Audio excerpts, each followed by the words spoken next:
আসসালামু আলাইকুম, welcome to টেকডেন। আমার আজকের ভিডিওটা হচ্ছে একটা comparison video between Haylou RS4 এবং Haylou GST।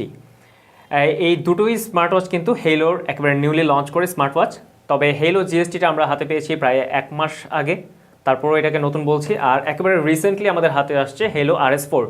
দুটোই কিন্তু স্কোয়ার শেপের এবং দুটো খুব কাছাকাছি ফিচারের, শুধু অল্প কিছু ফিচারের পার্থক্য করা হয়েছে Haylou RS4-এ, যার কারণে আজকের ভিডিওটা কম্প্যারিজন করার জন্য প্রথমে আমি এটাকে আনপ্যাক করে ফেলি দুটোকেই।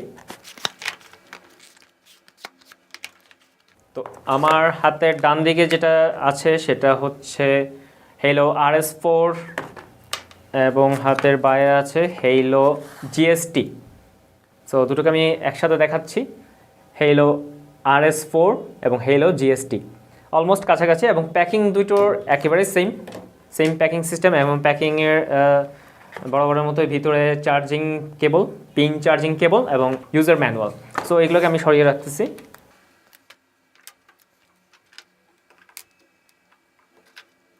দুটোর মধ্যে Haylou RS4-এ যে পার্থক্যটা নিয়ে আসা হয়েছে, প্রথমে যদি বলি স্ট্র্যাপ একেবারে ডিফারেন্ট। নতুন যেটা Haylou RS4-এ আনা হয়েছে সেটার স্ট্র্যাপ গতানুগতিক স্ট্র্যাপ থেকে একেবারে ডিফারেন্ট করা হয়েছে। আর স্ট্র্যাপটা একেবারে প্রিমিয়াম লুক, যদিও আগেরটাও প্রিমিয়াম লুক ছিল, quality almost same premium look, কিন্তু এটার ডিজাইনটা কিন্তু ডিফারেন্ট করা হয়েছে। আর ওয়েট যদি চিন্তা করি, এটাকে একটু ওয়েটই করা হয়েছে, অনলি 2.8 গ্রাম ওয়েট করা হয়েছে RS4-কে। এটার ওয়েট ছিল অনলি 46 গ্রাম উইথ স্ট্র্যাপ, এবং এইটার উইথ স্ট্র্যাপ ওয়েট হচ্ছে 48.6, মানে 2.6 গ্রাম কিন্তু ওয়েটই। সো তারপরে বলা যায় যে দুটোই কিন্তু লাইট ওয়েট বেশ।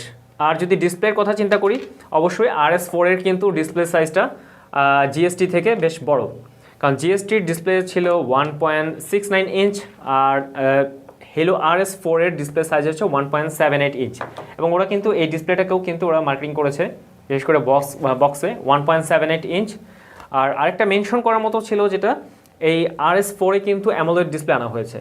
সো এইটা কিন্তু একটা বড়সড় ফিচার বা বড়সড় একটা অ্যাডিশন নিয়ে আসা হয়েছে স্কোয়ার শেপের স্মার্ট ওয়াচের মধ্যে, কারণ আমরা লো বাজেটের স্কোয়ার শেপের কোনো স্মার্ট ওয়াচের মধ্যে কোনো AMOLED ডিসপ্লে দেখিনি। বিশেষ করে যদি Haylou ব্র্যান্ডের কথা চিন্তা করি, Haylou ব্র্যান্ডের অন্য কোনো স্মার্ট ওয়াচে কিন্তু AMOLED ডিসপ্লে ছিল না। সো এইটা হচ্ছে ফর দ্য ফার্স্ট টাইম ওরা AMOLED ডিসপ্লে নিয়ে আসছে Haylou ব্র্যান্ডের মধ্যে। সো খুব লো বাজেটের স্মার্ট ওয়াচের মধ্যেও কিন্তু এখন AMOLED ডিসপ্লে পাওয়া যাচ্ছে। আমাদের আরও একটি স্মার্ট ওয়াচ আছে রাউন্ড শেপের, যেটার মধ্যে AMOLED ডিসপ্লে আছে, এবং সেটাও কিন্তু খুব লো বাজেটের। তো এটার মধ্যে কিন্তু AMOLED ডিসপ্লে ছিল না, অনলি এইচডি ডিসপ্লে। আর GSTর পরে যেটা Haylou RS4, এটার মধ্যে AMOLED ডিসপ্লে আনা হয়েছে। AMOLED ডিসপ্লের পরে আর যে ফিচার আনা হয়েছে সেটা হচ্ছে, যদি আমি নোটিফিকেশনের কথা চিন্তা করি, নোটিফিকেশনের আগে যদি আউটলুকের আরেকটা জিনিস বলে নেওয়া ভালো, যেটি স্ট্র্যাপ ছিল আগে GST 22 মিলিমিটার, কিন্তু এটার স্ট্র্যাপ করা হয়েছে অনলি 20 মিলিমিটার। আর স্মুথ, এটার চাইতে কিন্তু এটা আরও একটু স্মুথ করা হয়েছে। এটা একটা গ্লেজি লুক ছিল বডির মধ্যে, কিন্তু এটাকে একটা ম্যাট ফিনিশিং নিয়ে আসা হয়েছে Haylou RS4-এর মধ্যে।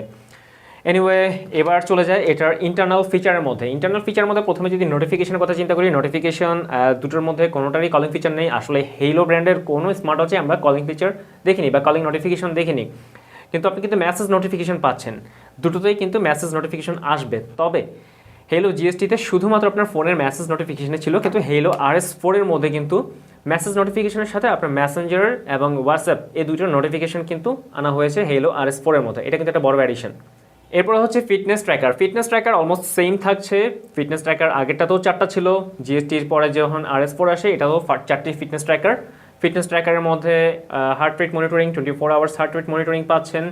এছাড়া থাকবে আপনার blood oxygen level, slip monitoring এবং ব্রিদিং এক্সারসাইজ। সো এইটাতেও এই যে 4টা ছিল, এইটাতেও সেই 4টাই আছে। এছাড়া আছে ফিটনেস ট্র্যাকার বা স্পোর্টস মোড, 12 স্পোর্টস মোড আমরা GST-তেও দেখেছি, এবং RS4-এ কিন্তু 12 স্পোর্টস মোড, যেটা ইনডোর এবং আউটডোর মিলে 12 স্পোর্টস মোড। ব্যাটারি লাইফের ক্ষেত্রে কিন্তু একটা চেঞ্জ আনা হয়েছে। আগেরটার ব্যাটারি লাইফ ছিল 7 ডেজ, যেটা অফিসিয়ালি তারা বক্সের পিছনেও লিখে দিয়েছিল 7 ডেজ। এইটার মধ্যে কিন্তু ব্যাটারি লাইফটাকে ইনক্রিজ করা হয়েছে, এবং আগেরটাতে আমরা দেখি যে এখানে ব্যাটারি ক্যাপাসিটি ছিল 220 mAh-এর, এটার মধ্যে 10 mAh ইনক্রিজ করা হয়েছে 230 mAh RS4-এ। সো এটাতে একটু এক্সটেন্ডেড ব্যাটারি লাইফ পাবেন। তবে ব্যাটারি লাইফের ক্ষেত্রে অনেকে একটু কনফিউশনে থাকেন যে আসলে ব্যাটারি লাইফ যা বললো তা পাচ্ছি না। এটা ইউজ করে সম্পূর্ণ আপনার ইউজের উপর, জাস্ট লাইক আপনার স্মার্টফোনের মতো। আপনি স্মার্টফোন কীরকম ইউজ করতেছেন তার উপর ডিপেন্ড করে আপনার স্মার্টফোনের চার্জ থাকবে। সেম আপনার স্মার্ট ওয়াচটাও কিন্তু আপনার ইউজের উপর ডিপেন্ড করবে, আপনি কী পরিমাণ ইউজ করতেছেন, আপনি জিপিএস কতক্ষণ অন রাখতেছেন, অথবা আপনি সেন্সরগুলো কী পরিমাণ ইউজ করতেছেন, রিমাইন্ডারগুলো কত সময় ধরে ব্যবহার করতেছেন, আপনার ব্রাইটনেসের উপর ডিপেন্ড করবে, অনেক কিছুর উপর ডিপেন্ড করে কিন্তু আপনার সেই চার্জিং আওয়ারটা ডিপেন্ড করবে। ওয়েল, চার্জিং আওয়ারের পরে যদি ওয়াচ ফেসের কথা চিন্তা করি, দুটোতেই কিন্তু আপনি কাস্টমাইজেবল ওয়াচ ফেস পাচ্ছেন। ইভেন আপনার নিজের ফটো কিন্তু চাইলে আপনি ওয়াচ ফেসে সেট করতে পারবেন। ওয়াচ ফেসের পরে যদি অ্যাডিশনাল অপশনগুলোর কথা বলি, সবগুলো অপশন আগেও যা ছিল এখনও তাই থাকছে। Weather forecast, alarm clock, stop watch, then music control দুটো থেকেই পারবেন, আপনি ট্র্যাক চেঞ্জ করতে পারবেন, এবং ফাইন্ড মাই ফোনের অপশন, এইগুলো সবই আপনি পাচ্ছেন। সো এছাড়াও যে অ্যাডিশনাল একটা ফিচার আনা হয়েছে RS4 এ, সেটা হচ্ছে আলিপে অফলাইন সিস্টেম, যেটা এটার মধ্যে ছিল না, কিন্তু স্মার্ট এই ফিচারটা কিন্তু RS4 এর মধ্যে আনা হয়েছে। সো আলিপে হচ্ছে আসলে চাইনিজ একটা অনলাইন পেমেন্ট গেটওয়ে সিস্টেম, সেটা আপনি এই স্মার্ট ওয়াচের মাধ্যমে কিন্তু সেটা পে করতে পারবেন। এছাড়াও আপনি স্মার্ট ওয়াচ দুটোকে যদি আপনার ফোনে সেট করতে যান, তখন দুটোর ক্ষেত্রেই আপনি সেম অ্যাপ ইউজ করতে হবে, সেটা হচ্ছে Haylou ফান। তো এই হচ্ছে Haylou GST এবং Haylou RS4 এর মধ্যে কম্প্যারিজন। যদি আমি একেবারে সংক্ষেপে বলি যে কী পার্থক্য দুটোর মধ্যে, তা RS4 এর মধ্যে স্ট্র্যাপে পার্থক্য আনা হয়েছে, স্ক্রিন সাইজটাকে একটু লার্জার করা হয়েছে, মেসেজ নোটিফিকেশনের মধ্যে আপনি অ্যাডিশনালি আপনার মেসেঞ্জার এবং হোয়াটসঅ্যাপের নোটিফিকেশন পাচ্ছেন। এছাড়াও কিন্তু আপনি সবগুলো অপশন সেম থাকছে, কিন্তু আপনি এখানে অ্যাডিশনালি আলিপে সিস্টেমটা পাচ্ছেন। সো এই হচ্ছে Haylou GST এবং Haylou RS4 এর মধ্যে কম্প্যারিজন। তো এছাড়াও আপনারা যারা নতুন এই Haylou RS4টার ব্যাপারে ইনডেপথ রিভিউ দেখতে চান, সেটা আমাদের আগের ভিডিওতে আমি বলেছি আমাদের রিভিউ। আরও ডিটেল জানার জন্য অবশ্যই তাদের অফিসিয়াল ওয়েবসাইট ভিজিট করবেন, সেখান থেকে আপনি সব অথেন্টিক ইনফরমেশনগুলো পেয়ে যাবেন। আর এটি কিনতে হলে আপনি আমাদেরকে ইনবক্স করুন। এটার প্রাইস আমি এই মুহূর্তে বলবো না, যেহেতু একেবারে নতুন লঞ্চ করা, সো দুটোর প্রাইস আমি বলবো না। প্রাইস জানার জন্য আমাদেরকে ইনবক্স করুন, আমাদের ইনবক্স করলেই আপনি আমাদের থেকে প্রাইসটা জেনে নিতে পারবেন। আর প্রাইস কিন্তু সবসময় যে সেম থাকবে ব্যাপারটা এমন না। সো এখন যে প্রাইসটা বলবো, এক মাস পরে যারা ভিডিও দেখবেন অবশ্যই প্রাইস কিন্তু ডিক্রিজ করতেই পারে, সাধারণত প্রাইস ডিক্রিজ করে, ক্ষেত্র বিশেষে প্রাইস ইনক্রিজ করতে পারে। সো প্রাইসটা আপনারা আমাদের থেকে ইনবক্স করে জেনে নেবেন। তো এই হচ্ছে ওভারঅল কম্প্যারিজন ভিডিও।